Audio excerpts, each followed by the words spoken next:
Welcome to hit TV. నేను మీ నిర్మల.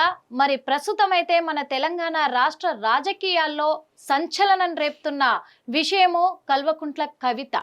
ఈ కల్వకుంట్ల కవిత గారి గురించి ఇప్పుడు మనం చెప్పుకోవాలి. ఎందుకు అంటే తన లేఖ కూడా మరి రాజకీయాల్లో రసవత్తరంగా సంచలనాన్ని సృష్టిస్తుంది. అంతేకాదు మరి కల్వకుంట్ల ఫ్యామిలీలో మూడు ముక్కలాట మొదలైందా అనే విధంగా కూడా ఉంది. ఆ విధంగా చూసుకున్నట్లయితే మరి ఈ సంవత్సరం ఎందుకు కల్వకుంట్ల కవితకు ఇంత బ్యాడ్ టైం నడుస్తుంది అనుకునే విధంగా కూడా అనుమానాలు రేకెత్తిస్తున్నాయి. అంతేకాదు తను ఒక్కొక్క రోజు ఒక్కొక్కసారి ఒక్కొక్క విధంగా స్పందిస్తున్న విచిత్రమైన బిహేవియర్ కూడా మనం చూస్తున్నాము. మరి ఆ బిహేవియర్ ని దృష్టిలో పెట్టుకుంటేనే మరి కవితకు ఎందుకు ఏదైనా గ్రహణం పట్టిందా అనే విధంగా కూడా తన జాతక పరంగా ఏం జరుగుతుంది అనే విషయాలని మనం ఇప్పుడు తెలుసుకోవడానికి కూడా మన హిట్ టీవీ స్టూడియోలో మన ముందున్నారు గట్టుపల్లి సురేష్ బాబు గారు, ఐకాన్ ఆస్ట్రాలజర్. అసలు ఏం జరుగుతుంది కవిత విషయంలో, కవిత జాతక విషయంలో ఏం జరుగుతుంది, ఎలా ఉండబోతుంది, నిజంగా తను సపరేట్ పార్టీ పెట్టబోతున్నారా? ఎందుకు అంటే గతంలో కూడా చూసుకున్నట్లయితే వైఎస్ఆర్సీపీ నుంచి మాజీ సీఎం జగన్మోహన్ రెడ్డి గారి చెల్లెలు కూడా షర్మిల కూడా పార్టీ పెట్టడం జరిగింది. మరి ఇప్పుడు కూడా అదే కోణంలో తెలంగాణ రాష్ట్రంలో రాజకీయాలు కొనసాగబోతున్నాయా? ఈ తండ్రికి రాసిన లేఖ అంటే మాజీ సీఎం కేసీఆర్ గారికి రాసిన లేఖ కూడా ఒక సంచలనాన్ని సృష్టిస్తుంది. కాబట్టి ఏ విధంగా వెళ్ళబోతుంది? అసలు కవిత గారి జాతకంలో ఏముంది? తను అనుకున్నట్టుగా అధికారంలో ఉండబోతుందా, లేకపోతే మొత్తానికే పార్టీ నుంచి బయటికి వచ్చి వేరే పార్టీ పెట్టి కూడా ఆ పార్టీలో తను గెలుపొందబోతుందా, లేకపోతే అపజయాన్ని ఎదుర్కోబోతుందా? ఇవన్నీ కూడా అడిగి తెలుసుకుందాం. నమస్తే గురుగారు. జై శ్రీమన్నారాయణ. గురువుగారు, ముఖ్యంగా ఇప్పుడు తెలంగాణ రాష్ట్రంలో అయితే చాలా రాజకీయాల విషయానికి వస్తే రసవత్తరంగా కొనసాగుతున్నాయి. అందులో ఆడవాళ్ళ రాజకీయాలు మొదలయ్యాయి. ఇక్కడ మహిళలే రాజకీయంలో కొత్త కొత్త కోణాల్లో కనబడుతూ ఉన్నారు. ఇప్పుడు చూసుకున్నట్లయితే కవిత గారు కావచ్చు, మరి కల్వకుంట్ల కవిత గారు కేసీఆర్ గారికి కూడా ఒక లేఖ రాయడం జరిగింది. ఆ లేఖలో కొన్ని నెగిటివ్గా తీసుకున్నారు, కొన్ని పాజిటివ్ పాయింట్స్ని ఎంటర్ చేశారు. అవి దృష్టిలో పెట్టుకుంటే ఒక వారం రోజుల క్రితము ఒక టాపిక్ హైలైట్ అయింది సోషల్ మీడియాలో, కల్వకుంట్ల కవిత సపరేట్ పార్టీ పెట్టబోతున్నారు అని. అంటే ఈ లేఖ వచ్చిన తర్వాత నిజమేనేమో అని జనాల్లో ప్రచారం నడుస్తుంది, రాజకీయాల్లో ముఖ్యంగా ప్రచారం నడుస్తుంది, నిజంగా తను సపరేట్ పార్టీ పెట్టబోతుందేమో అని. కొంతమంది ఏమంటున్నారంటే జైలుకు వెళ్ళొచ్చిన వాళ్ళంతా సీఎంలు అవుతారు, అధికారంలో ఉంటారు అనేది. మరి అలాంటిది ఇప్పుడు కవిత కూడా జైలుకి వెళ్ళొచ్చింది కదా, మరి తను కూడా ఒకవేళ అధికారానికి రాబోతున్నారా? ఎందుకంటే ఇక్కడ కేటీఆర్, హరీష్ రావు, అలాగే కేసీఆర్ గారు వీళ్ళందరినీ దృష్టిలో పెట్టుకుంటే కవిత జాతకం ఎలా ఉండబోతుంది ముఖ్యంగా అది కావాలి గురుగారు. అయితే ఇక్కడ మనము ఏదైతే మనం ఆలోచించామో, జైల్లో ఉన్న వాళ్ళందరూ పార్టీలు పెట్టి గెలుస్తున్నారు, సీఎంలు అవుతున్నారు. ఇది అలా అయితే రోజుకి 100 మంది సీఎంలు అవ్వాలి. అంటే ఆ జైల్లో ఉన్న వాళ్ళందరూ అట్లా కారు. వాళ్ళ కర్మ బాలేక, వాళ్ళ టైం బాలేక, వాళ్ళు చేసినటువంటి తప్పులో లేకపోతే మీద పడినటువంటి నిందల వలన శిక్షలు పడతాయి, జైలుకి వెళ్తుంటారు. అది కామన్గా వారి వారి విధానాలను బట్టి జరుగుతూ ఉంటుంది. పార్టీలో ఉన్న తర్వాత తప్పుదాయాలు జరుగుతూ ఉంటాయి. అది తప్పదు. ఇంకా అది బలవంతం కావచ్చు, ఏదైనా కావచ్చు, ఇంక తప్పదు. ఆ తర్వాత పార్టీలు మారిన తర్వాత వారి జాతకం కూడా తల్లకిందులైపోతుంది. అందువల్ల వాళ్ళు జైలుకి వెళ్ళడం, శిక్ష పడటం అనేది జరుగుతుంది. పార్టీ మారినప్పుడు తప్పదు. జైల్లో ఉన్న వాళ్ళందరూ సీఎంలు అవ్వలేరు. ఇది. రెండోది వచ్చేసి ఇప్పుడు కల్వకుంట్ల కవిత గారు ఎవరైతే కేసీఆర్ గారి కూతురు గారు ఉన్నారో, వారి యొక్క కూతురు గారు పార్టీ పెట్టడంలో ఉన్నటువంటి తాంత్వర్యం, ఆత్వర్యం ఏదైతే ఉందో, పార్టీ పెట్టడం అయితే ఖచ్చితంగా జరగొచ్చు. పార్టీ పెట్టుకునే మంతనాలు అయితే ఖచ్చితంగా జరగవచ్చు. ఎందుకంటే ఆవిడ ఒక హరస్కోప్ ప్రకారంగా చూసినప్పుడు ఆవిడది భరణి నక్షత్రంలో ఉన్నారు. ఆవిడ ఆ భరణి నక్షత్రంలో ఉన్నప్పుడు ఆవిడ నుంచి చూసుకున్నప్పుడు ఏంటంటే 5వ స్థానంలో శని భగవానుడు ఉండడం. అలానే శని భగవానుడు ఏం చేస్తాడంటే చిన్న చిన్నగా చేసినప్పటికీ మాటల ద్వారా యుద్ధం చేస్తాడు. 5వ స్థానంలో శని భగవానుడు ఏం చేస్తాడంటే మాటల ద్వారా యుద్ధం చేస్తాడు. ఈ రోజు మాట్లాడితే ఎప్పటికోగానే అది ఫలించదు అనమాట. ఆవిడ ఎప్పటి నుంచో ప్రయత్నాలు ఉన్నాయని కూడా చెప్పొచ్చు మనకి. అయితే ఇంకోటి కూడా మనం తీసుకోవచ్చు. ఇక్కడ ఏం తీసుకోవాలి అంటే కనుక, షర్మిల గారు పార్టీ పెట్టారంటే ఆవిడ విధానాలు వేరు. ఇక్కడ వారు పుట్టడంతోనే వాళ్ళ నాన్నగారు ఆస్తులు అనేది ఇచ్చేశారు. ఓకే. వాస్తవం చెప్పాలంటే వాళ్ళ దాంట్లో ఎవరి సంపాదన వారిదే. అవును. వారి మైనింగ్స్ వారు, వీరి మైనింగ్స్ వీరు, వీరు చేసుకునే వ్యాపారం వీరికి ఉంది, వారు చేసే వ్యాపారం వారికి ఉంది. Yes. జగన్ గారు ఎప్పుడైతే దగ్గరికి రానిలేదో ఆవిడ పార్టీ పెట్టడం జరుగుతుంది. వాళ్ళ సిస్టమ్ అసలు వాళ్ళకి జరిగినటువంటి వేరేది కోణం అది. Hmm. కానీ ఇక్కడ మనము తీసుకునే రాజకీయ కోణంలో ఆవిడ చెల్లెలే ఈవిడ చెల్లెలే కాబట్టి మీరు అడిగారు. అవును. కానీ కల్వకుట్ల కవిత గారు ఎవరైతే ఉన్నారో వీరు ఒక ఉమ్మడి కుటుంబంగా ఉంటున్నారు. Hmm. ఉమ్మడి కుటుంబంగా ఒకటే ఫ్యామిలీ, ఒకటే పార్టీ, ఒకటే అవును. విధానంలో నడిచేటువంటి కుటుంబం ఇది. అవును. ఈ ఉమ్మడి కుటుంబంలో నుంచి ఇంకొక వ్యక్తి బయటికి వచ్చి పార్టీ పెట్టడం అనేది ఇది కొంచెం మనం ఆలోచించాల్సినటువంటి విషయం. Yes. కాకపోతే పార్టీ పెట్టడానికి గల కారణాలు చాలా ఉన్నాయి. Hmm. ఒకటో కారణం ఏంటంటే ఇప్పుడు కేటీఆర్ గారు ఎవరైతే ఉన్నారో, Hmm. కేసీఆర్ గారి అబ్బాయి కేటీఆర్ ఎవరైతే ఉన్నారో Hmm. ఇతను పార్టీకి సంబంధించినటువంటి అన్ని రకాలుగా పనులు చేసుకొని పార్టీకి సంబంధించిన వర్ణాలన్నీ కూడా చూసేటువంటి వ్యక్తిగా ఉన్నారు ఈయన. Yes. అయితే మనకిప్పుడు తెలంగాణ రాష్ట్రంలో బలపడుతుంది కాంగ్రెస్ పార్టీ. Yes. కాంగ్రెస్ పార్టీకి వ్యతిరేకంగా, బీజేపీకి వ్యతిరేకంగా బీఆర్ఎస్ పార్టీ అనే పేరు స్థాపించి, టీఆర్ఎస్ నుంచి బీఆర్ఎస్ అనే పేరు స్థాపించి, Hmm. ఆ బీఆర్ఎస్ అనే పేరు బాగలేక Hmm. కొంతమేర ఇబ్బంది పడుతూ ఉన్నారు కేసీఆర్ గారు. Yes. అందువల్లే గెలవలేదా అని కూడా కొంత ఉన్నాయి. అయితే ఇప్పుడు పార్టీ మళ్ళీ మార్చడం ద్వారా Hmm. వారి పేరే పెట్టుకోవడానికి లేదు, రాష్ట్రాన్ని ఏం కాపాడతారు. Yes. ఒకటి. Yes. రెండోది, పార్టీ పెట్టినటువంటి 10 నుంచి 15 సంవత్సరంలోపే రాష్ట్ర స్థాయి కాకుండా మనకి కేంద్ర స్థాయిగా పార్టీని ఏర్పరచడం, వారు చేసినటువంటి తప్పులు ఇవన్నీ. అవును. అంటే ఇప్పుడు ఎట్లా ఉందంటే అది మనం అనకూడదు అనమాట. కొంత మనకి తినడానికి ఉంది కదా అని చెప్పేసి అని ఒక 100 మందిని తీసుకొచ్చుకొని మనం కూర్చోబెట్టుకున్నాం అనుకోండి, తింటూ ఉంటే కొండలు కూడా కరిగిపోతాయి. అవును.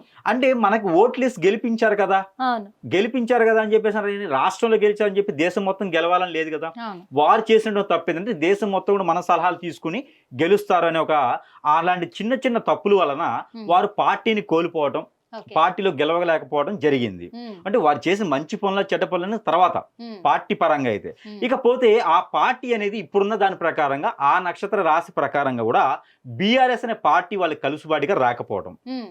అది పార్టీ పేరు మార్చలేకపోవడం, పదే పార్టీల పేర్లు మారుస్తూ కండవాలు మారుస్తే గెలవడం అనేది చాలా కష్టం. చేసిన మంచి పనుల తర్వాత విషయం. Yes. ఇకపోతే కవిత గారి జాతకం వారి ఇంట్లో కల్లా కొంత బాగుంది అని చెప్పొచ్చు. Hmm. ఈ 2025 సంవత్సరంలో Hmm. పార్టీ పెట్టగలిగితే, అది జూన్ మాసం, జూలై మాసం, ఆగస్టు మాసాల్లో కనుక Okay. పార్టీ పెట్టగలిగితే గనక, పార్టీ పేరుని గనక మోపించేసి బయటికి పబ్లిసిటీ చేయగలిగితే, ఆవిడకు ఇప్పుడున్నటువంటి జాతక ప్రకారంగా అయితే ఖచ్చితంగా ఏదో ఒక నేషనల్ పార్టీకి సపోర్ట్ చేసేటువంటి విధానం వారి యొక్క మంతనాలు జరుగుతున్నాయి అనేది చిన్న ఆలోచన ప్రకారంగా చెప్తున్నా, వీరి యొక్క హరస్కోప్ ప్రకారంగా.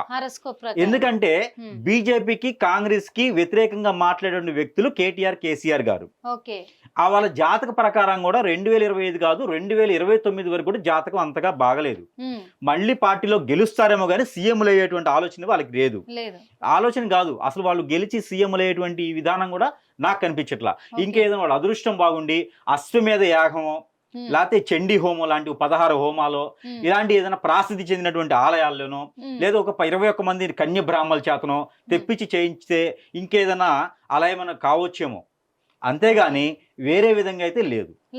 ఇకపోతే ఏదైనా గురువుల దగ్గర, ఏదైనా మంచి తంత్ర పూజలు చేసే వాళ్ళ దగ్గర పక్కాగా చెప్తున్నారా ఈ మాట? ఎందుకు అడుగుతున్నానంటే ఇక్కడ పోటాపోటీగా నడుస్తుంది బీఆర్ఎస్ లో. ఎందుకు నడుస్తుందంటే ఇప్పుడు వంశపారంపర్యంగా చూసుకున్నట్లయితే కేటీఆర్ఏ అర్హుడు, ఎక్కడ కేసీఆర్ తర్వాత అనేది ఒకటి ఉంటుంది. ఇంకో విధంగా ఎలా ఉంది అంటే హరీష్ రావు గారి విషయానికి వచ్చేసరికి పార్టీ స్థాపించినప్పటి నుంచి సీనియర్ నాయకుడిగా, అనుభవస్తుడిగా నేనున్నాను కాబట్టి నేనే అర్హుణ్ణి అని ఆయన అంటున్నారు. ఓ పక్క కవిత గారు తెలంగాణ జాగృతిని నిలబెట్టిన ఆడపడుచుని నేను అని చెప్పేసి కవిత గారు అంటే, అందుకే అంటున్నా అసలు సీఎం అయ్యే అర్హత లేదు అంటే అవి కనిపించట్లేదు వాళ్ళకి అని అంటున్నారు కదా. అందుకు నిజమేనా? ఎందుకంటే జనాలు కూడా నమ్మలేరు ఇది. ఇక్కడ వాళ్ళ జాతక ప్రకారంగా అయితే రాష్ట్రాన్ని పాలించేటువంటి విధి విధానాలలో వీళ్ళంతా గ్రౌండ్ వర్క్ చేసేటువంటి వాళ్ళు. ఫేస్ రీడింగ్ గా ముందుకు వచ్చి అక్కడ ఉన్నటువంటి పాలన చేసేటువంటి విధానం అయితే కేటీఆర్కి కానీ లేకపోతే కేసీఆర్కి కానీ ఇప్పుడైతే లేదు. జాతక ప్రకారంగా కేసీఆర్కి ఉన్నప్పటికీ కూడా నెక్స్ట్ కి వచ్చేటువంటి ఎలక్షన్ కి సహకరించకపోవచ్చు. అతనికి ఉన్నటువంటి జాతకం అయితే అంత పెద్దగా కనిపించట్లేదు నాకు. కాబట్టి ఇప్పుడున్నటువంటి జాతక ప్రకారంగా కవిత గారు ఒక్కరికే ఉన్నది అదృష్టం. అన్ఎక్స్పెక్టెడ్ గా సీఎం అయినా ఆశ్చర్యపోయే అవసరం లేదు. ఇక్కడ ఇంకొక విషయం ఏంటంటే బీఆర్ఎస్ లో ఉన్నటువంటి నాయకులు కానిచ్చు, మీకు శ్రేణులు కావచ్చు, ఈ కవిత గారి జాతకం చూసినప్పుడు తెలియకుండా చాప కింద నీరులాగా అందరూ కూడా ఈమెకి సపోర్ట్ చేసే విధంగా కనబడుతున్నారు. మరొకటి, ఇక్కడ వీరు వేసినటువంటి మంతనాలు ఏవైతే ఉన్నాయో వీరు నేషనల్ పార్టీ సపోర్ట్ కోసం మాత్రమే ముందు మనం అనుకోవాల్సినటువంటి విషయం. నేషనల్ పార్టీ సపోర్ట్ డైరెక్ట్ గా కేసీఆర్ వెళ్తే ఎవరు నమ్మరు. ఇక్కడ పాయింట్ ఏంటంటే ఇప్పటివరకు అందరూ కూడా బూతులు తిట్టినటువంటి బూతులు పురాణం ఉన్నటువంటి పార్టీలు మళ్ళీ పోయి బీజేపీతో కలుస్తా లేకపోతే కాంగ్రెస్ తో కలుస్తా అంటే ఎవరు నమ్మరు. వీరు నేషనల్ పార్టీ పెట్టి వీరు పోయి కలవడం అనేది అది కరెక్ట్ కాదు, ఎందుకంటే తగ్గినట్టే కదా. అందుకని చెప్పేసి వీరు కలవడానికి లేకుండా ఉండడం వలన వీరు ఒక పక్క నుంచి బీఆర్ఎస్ నడిపిస్తూ అక్కడ ఏదో కొన్ని సీట్లు గెలుచుకుంటే ఇప్పుడు కవిత గారి ద్వారా నేషనల్ పార్టీ సపోర్ట్ తీసుకుంటే ఇక్కడ వనరులన్నీ వారి చేతిలో ఉంటాయి కాబట్టి వారు ఏదైనా చేయొచ్చు. ఇప్పుడు మనం చూసుకున్నట్టయితే కనుక లాస్ట్ ఎలక్షన్స్ మనకి ఏపీలో ఆంధ్రప్రదేశ్ లో జరిగినటువంటి ఎలక్షన్స్ కి అక్కడ 3 పార్టీలు ఏకమై, అంటే ఇప్పుడు కవిత గారి జాతక ప్రకారమే చెప్తున్నారు అన్నారు కదా, ఒకసారి క్లియర్ గా ఎక్స్ప్లెయిన్ చేస్తే జనాలకు కూడా అర్థమవుతుంది, ఎందుకంటే దీనికోసమే ఎదురు చూస్తున్నారు. ఖచ్చితంగా మనకి ఇప్పుడు జాతక ఇప్పుడు ఏదైతే గోచారం ఉందో ఆవిడ పుట్టినప్పుడు ఆవిడ జన్మించినప్పుడు ఉన్నటువంటి గోచార ప్రకారంగా ఆవిడ భరణి నక్షత్రంలో ఉన్నారు. భరణి నక్షత్రంలో ఉన్నప్పుడు ఏమైందంటే ఇక్కడ 2వ స్థానంలో చూసినప్పుడు కుజుడు గురువు ఉన్నారు. ఈ 3వ స్థానంలో కుజుడు గురువు ఉండడం, అలానే ఈ శని భగవానుడు 5వ స్థానంలో ఉండడం, రాహు 6వ స్థానంలో ఉండడం అనేది మనం గమనిస్తా ఉన్నాం. ఇక్కడ సింహరాశిలో శని ఉండడం, ఈవిడ స్వతహాగా ఎప్పుడు కూడా గెలవలేరు. ఆవిడికి ఖచ్చితంగా సపోర్ట్ ఉంటే మాత్రమే, ఎంతో సపోర్ట్ కావాలి ఆవిడికి, గెలవాలి అంటే ఎంతో సపోర్ట్ ఉండాలి. ఆవిడికి చూడటానికి సింహంలాగా మంచి పరిపాలన చేసేటువంటి విధి విధానాలు, ఆవిడికి ఆలోచన విధానం, పాలించేటువంటి విధానం అన్నీ ఉన్నాయి. కానీ ఆవిడికి తగ్గటువంటి సపోర్టింగ్ అనేది లేకపోతే ఖచ్చితంగా ఆవిడ రాణించలేదు. సొంతగా పార్టీ పెట్టినా కూడా పరిపాలన చెయ్యలేని పరిస్థితి ఆవిడ జాతకంలో. కానీ కేంద్ర సపోర్ట్ అనేది ఉంటే, కేంద్రంలో ఏ పార్టీ అయితే వస్తుందో ఆ పార్టీ శ్రేణుల సపోర్టు, ఆ పార్టీ నాయకుల సపోర్ట్ ఉంటే ఖచ్చితంగా ఇండివిజువల్ గా అయినా కవిత గారు గెలిచేటువంటి అవకాశాలు మెండుగా కనిపిస్తున్నాయి. కానీ చాలా సమయం పడుతుంది. ఆవిడ కూడా చండీ హోమాలు, అశ్వమేధ యాగాలు చేయించుకోవాలి. చేయించుకుంటేనే ఖచ్చితంగా అవుతుంది. లేదా తంత్రగాల చేత, మంత్రాలు కాదు తంత్ర వాళ్ళ చేత వేరే పార్టీలు కానీ వేరే పార్టీ శ్రేణులు కానీ మా జోలు రాకుండా చేసుకునే విధానాలు ఈ మధ్య పార్టీల్లో చాలా ఎక్కువైనాయి. ఆ విధంగా చేయించుకుంటే ఏమైనా అయితే అవ్వచ్చు. అంటే అప్పుడు ఏం చేస్తారండి వాళ్ళు, ఈవిడికి జాతక ప్రకారంగా కాకుండా కొన్ని రకాలటువంటి తంత్ర శక్తులు ఉంటాయి. ఆ తంత్ర శక్తుల్ని ఆవిడలో నింపితే కనుక అలాంటి విధానాలు గెలిచే అవకాశాలు ఉన్నాయి. ఇప్పుడు గెలిచినటువంటి నేషనల్ లెవెల్లో కాదు, కేంద్ర లెవెల్లో కాదు, రాష్ట్ర లెవెల్లో కాదు, ఇప్పుడు ఉన్నటువంటి పార్టీలన్నీ కూడా ఆ రకంగా గెలిచినటువంటి పార్టీలు, ఆ రకంగా గెలిచినటువంటి మంత్రులు, ఎమ్మెల్యేలు, ఎంపీలు అందరూ కూడా అదే రకంగా ఉన్నటువంటి వారు చాలా మంది ఉన్నారు. అందరని కాదు, చాలా మంది ఉన్నారు ఆ రకంగా గెలిచిన వారు. ఇకపోతే ఈవిడకి 5వ స్థానంలో శని ఉన్నాడు కాబట్టి, అంటే ఇక్కడ ఒక చిన్న డౌట్ గురువు గారు, ఏంటి అంటే ఇప్పుడు మీరు చెప్పారు కేంద్రంలో ఏ పార్టీ అయితే ఉంటుందో ఆ పార్టీ శ్రేణుల సపోర్ట్ తీసుకుంటేనే తను గెలిచే అవకాశం ఉంది అన్నారు కదా, మరి ఆ పార్టీ శ్రేణులనే ఈ రోజున తను వ్యతిరేకిస్తున్నారు, మరి అలాంటప్పుడు ఎలా తనకు సాధ్యం? ఇప్పుడు దానికోసమే ఇప్పుడు ముగ్గురు కూడా, కవిత గారు కావచ్చు, కేటీఆర్ గారు కావచ్చు, లేకపోతే కేసీఆర్ గారు కావచ్చు, ముగ్గురు కూడా ఏదైతే కేంద్ర స్థాయిలో ఉన్నటువంటి పార్టీల మీద దుమ్ముదుమారంగా ఉన్నారు. కానీ కవిత గారిని పక్కన చేసింది దానికోసమే. ఇప్పుడు వాళ్ళు పెద్ద మొహాలుగా ఉన్నారు కాబట్టి వారే తిట్టి వారే నీళ్లు పోయలేరు కదా, అందుకని చెప్పేసి వారు పక్క నుండి పార్టీ విధానాలు నడుపుతున్నారు. ఇంకోటి ఏంటంటే తెలంగాణలో కాంగ్రెస్ పార్టీ బలపడుతుంది. ఏదో ఒక విధమైనటువంటి జనానికి కనిపించేటువంటి పనులు చేయడం, అది చిన్నది కానీ పెద్దది కానీ, అది ఫ్రీ బస్సు ఫెయిల్ అయినాయా, గ్యాస్ ఫెయిల్ అయిందా, ఇలాంటివన్నీ పక్కన పెడితే ఏదో ఒక రకమైనటువంటి జనాలకి దగ్గరేటువంటి 2-3 పనులు చేయడం ఒకటి. ఇంకోటి రేవంత్ రెడ్డి గారి మాట, అతను చేయించేటువంటి కొన్ని రకాల హోమాలు, పూజలు, ఇవన్నీ కూడా తనకి మంచి సీట్లు వచ్చే పరిపాలించేటువంటి విధానం వచ్చిందని చెప్పుకోవచ్చు. ఇక గెలిచిన తర్వాత వారు ఏం చేస్తారనేది మనకి తెలిసిన విషయమే కదా, అది ఏ పార్టీలో ఉన్నటువంటిది అది ఉంటుంది. ఇంకోటి ఏంటంటే పక్క రాష్ట్రాల సపోర్ట్ కూడా ఇప్పుడు ఉన్నటువంటి సీఎంలు గారికి కనిపిస్తా ఉంది. అందువలన వీరికి ఉన్నట్టు బలం పెరగాలి. బలం పెరగాలంటే రాష్ట్ర ప్రభుత్వాల సపోర్ట్ పనికిరాదు. ఇప్పుడు కవిత గారి జాతకం ఒకటే బాగుంది. ఈ కవిత గారి జాతకం బాగుంది కాబట్టి అందుకని చెప్పి వారింట్లో ఎవరు లేరు కాబట్టి కవిత గారిని బయటికి తీసుకోవడం జరిగింది. వేరే పార్టీ పెట్టించేసి కేంద్ర ప్రభుత్వంతో సపోర్ట్ పలికితే, కేంద్రంలో ఏ ప్రభుత్వం ఉన్నా సరే వీరికి సపోర్ట్ చేసే ప్రభుత్వం పలికితే గనక అప్పుడు వీరు గెలిచేటువంటి అవకాశాలు ఉన్నాయి. ఇకపోతే ముఖ్యంగా కాంగ్రెస్ డైరెక్ట్ గా ఇక్కడ సీఎంలో ఉన్నారు కాబట్టి కాంగ్రెస్ సపోర్ట్ చేయదు. కాంగ్రెస్ సపోర్ట్ చేయదు కాబట్టి ఇప్పుడు ఏ పార్టీలు ఉన్నాయి, పక్క రాష్ట్రాలు ఏ పార్టీలో కుంభకోణం 3 పార్టీలుగా గెలుచున్నారో అలాంటి పార్టీలతో సపోర్ట్ చేసుకుంటేనే వీరికి నెక్స్ట్ వచ్చేటువంటి అవకాశాలు ఉన్నాయి. కేంద్రంలో ఉన్నటువంటి పార్టీలు ఏవైతే ఉన్నాయో వాటికి సపోర్ట్ చేయడానికి కేంద్రంలో ఉన్నటువంటి శ్రేణులు ఉన్నారో వీరికి సపోర్ట్ చేయడానికి మాత్రమే పార్టీ పెట్టున్నారు. ఓకే, ఇప్పుడు తను గనక ఇప్పుడు సపరేట్ పార్టీ పెట్టి వాళ్ళ సపోర్ట్ తీసుకుంటే గనక గెలిచే అవకాశాలు ఉంది, కరెక్టే. కాకపోతే తన ఫ్యామిలీ నుంచి, ఇప్పుడు కల్వకుంట్ల ఫ్యామిలీ నుంచి కేసీఆర్ గారి సపోర్ట్ గానీ, కేటీఆర్ గారి సపోర్ట్ గానీ, హరీష్ రావు గారి సపోర్ట్ గానీ ఉంటుందంటారా తర్వాత? ఖచ్చితంగా ఉంటుందండి. వాళ్ళ సపోర్ట్ లేకుండా ఎలా ఉంటుంది? ఇప్పుడు మొన్న జైలుకి వెళ్ళారు, మొన్న కేసులు పెట్టి జైలుకి వెళ్ళినప్పుడు ఆ రోజు ఢిల్లీ దాకా వెళ్ళింది తీసుకొచ్చింది ఎవరు? ఇప్పుడు కేసీఆర్ కావచ్చు, కేటీఆర్ గారు కావచ్చు, హరీష్ రావు గారు కావచ్చు, వీళ్ళందరూ సపోర్ట్ చేశారు, వెళ్ళారు, తీసుకొచ్చారు కదా. ఎవరింటి ఆడపిల్లని ఎవరు వదులుకోరు కదా. కేవలం ఇది ఏంటంటే ప్రజల్ని పాలించడానికో ఏదో మంచి చేద్దామనో, పార్టీలో ఉండి అలవాటు అయ్యేసి మేము బయట ఉండలేకపోతున్నామనో, వాళ్ళకు ఉండేటువంటి ప్రెజర్స్, అంతకుముందు చేసినటువంటి తప్పుల్ని బయట పెడుతున్నారు, మనం కూడా ఏదో ఒక పార్టీలో ఉండాలి, మనకు కూడా ఏదైనా సపోర్ట్ కావాలి అనేనో కేటీఆర్ గారు మాట అంటారు, ఎవరు చేసే వృత్తిలో వారు ఉండాలి, అలవాటు పడ్డ వృత్తి కాబట్టి తప్పదు అని. అది చాలాసార్లు మనం విన్నాం. అలాంటి వాటిలో వాళ్ళు రాజకీయ రంగంలో ఉన్నారు కాబట్టి వేరే ఇంకేం చేయలేరు, అది హైలైట్లో ఉంటుంది కాబట్టి దాంట్లోనే కొనసాగాలనో ఇలాంటి వాళ్ళ ఆలోచన వల్ల వారింట్లో ఎవరొకరు పదవిలో ఉంటే వారికి ఉన్నటువంటి తప్పులన్నీ చెప్పుకోవచ్చు, లేదా మంచి పరిపాలన చేద్దామని ఆలోచన ఉండొచ్చు, ఏదైనా ఉండొచ్చు. కానీ వారింట్లో జాతక ప్రకారంగా ఈ కవిత గారిది ఒక్కటే బాగుంది. ఇంకోటి ఏంటంటే 3వ స్థానంలో గురువు ఉన్నాడు, కుజుడు గురువుతో ఉన్నాడు కాబట్టి ఇప్పుడు మొన్న మే 18వ తారీఖున గురువు మారాడు అంటే ఆవిడికి అదృష్టాన్ని ఇస్తున్నాడని. మళ్ళీ కూడా సేమ్ మిథున రాశిలోకి వచ్చాడు. ఎవరు?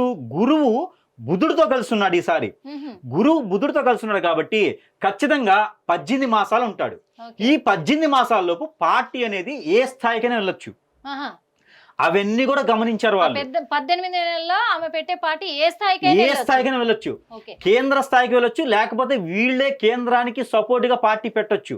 ఏదైతే కేసీఆర్ గారు రాజ్యాంగాన్ని మార్చాలి, నేను కూడా బీఆర్ఎస్ అనే పార్టీని రాష్ట్ర స్థాయి కాదు దేశ స్థాయి తీసుకెళ్లాలన్నారు, ఆ మాట మీద కవిత గారు కూడా తీసుకెళ్లేటువంటి ఆలోచన ఉండొచ్చు. ఈ 18 మాసాలను జరగొచ్చది. ఎందుకంటే గురు బుధువులతో కలిసి ఉన్నారు కాబట్టి ఇప్పుడు అక్కడ గోచార ప్రకారంగా కుజుడితో కలిసి ఉన్నారు కాబట్టి పాజిటివ్ గా ఉంటుంది ఆలోచన కూడా. ఆవిడ ఆలోచన కావచ్చు, చదువు కావచ్చు, నాలెడ్జ్ కావచ్చు, ఏదైనా సరే ఆవిడకి తట్టలేరు. బయటికి ఫేస్ కనిపించేది కేటీఆర్ కావచ్చు, కానీ లోపల ఆవిడ ఆలోచన ఎట్లా ఉంటుందంటే చాలా ఫాస్ట్ గా ఉంటుంది. పార్టీనే కాదు 100 పార్టీల్ని, 1000 మంది శ్రేణుల్ని, ఎంత మందినైనా సరే అక్కడ ఆవిడ మెయింటైన్ చేయొచ్చు. అంత మేధాశక్తిగా ఉంటుంది ఆవిడ ఆలోచన. ఆవిడ గోచారం చెప్తుందనమాట, అలా ఉంటుందన్నమాట. అలానే ఇక్కడ ఇవిడికి వచ్చేసి ఇంకోటి చూసుకున్నట్టయితే కనుక 11వ స్థానంలో రవి భగవానుడు ఉన్నాడు. 11వ స్థానంలో రవి ఉన్నాడంటే ఖచ్చితంగా పార్టీలో గెలుపొందేటువంటి అవకాశాలు ఇప్పుడు మెండుకు కనిపిస్తా ఉన్నాయి. గోచార ప్రకారంగా ఉంది కాబట్టి దాదాపుగా ఇప్పుడు ఆవిడకి 50 సంవత్సరాల లోపు ఉండొచ్చు నాకు తెలిసి. 78లో ఉంది డేట్ ఆఫ్ బర్త్ కనిపిస్తా ఉంది. 78 అంటే 50 సంవత్సరాల లోపు, అంటే ఆవిడకి దాదాపు 49-50 సంవత్సరాల్లో మంచి పదవులు ఉండేటువంటి అవకాశం కనిపిస్తుంది. అంటే వాళ్ళ నాన్నగారు ఎలా అయితే పాలించారో, ఎలా అయితే పేరు ప్రఖ్యాత హోదా అన్నీ ఉన్నాయో అదే విధమైనటువంటి అవకాశం, అదే విధమైనటువంటి ఒక అవకాశమే కాకుండా ఆ విధమైనటువంటి చాయిస్ కూడా వాళ్ళకే ఉంటుందని కూడా ఖచ్చితంగా చెప్పొచ్చు. 11వ స్థానం ఉన్నారు కాబట్టి. ఇకపోతే 12వ స్థానం వచ్చి కేతువు బుధుడితో కలిసి ఉన్నాడు, శుక్రుడు ఉన్నాడు.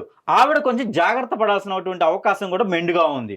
ఆవిడ ఏదైతే మాట్లాడతారో ఆ మాటల వల్ల, పనితీరు వల్ల 50-50 అటు గెలవచ్చు, గెలవకపోవచ్చు. రెండోది ఏంటంటే ఆవిడ ఎక్కడైతే దెబ్బతింటారో ఆ దెబ్బతినేటువంటి లక్షణం, ఆవిడ ఉండేటువంటి లోపం ఏంటంటే ఆవిడ మాట్లాడేటువంటి మాట. ఆవిడ మాట్లాడేటప్పుడు ఆచి చూచి మనకున్నటువంటి స్థాయి ఏంటి, మనం ఎలా మాట్లాడాలి, ఎదుటి వాళ్ళతో ఎలా ఉండాలి, ఇది గనక ఆమె గమనించుకుంటే ఖచ్చితంగా రాష్ట్రాన్నే కాదు కేంద్రంలో కూడా చేయి తిప్పేటువంటి ఒక అవకాశం కూడా ఆవిడకి రావచ్చు. ఇదొక్కటి ఆవిడ మెరుగై ఉండాలి. ఎందుకంటే 12వ స్థానంలో ఉన్నటువంటి బుధుడు ఓకే.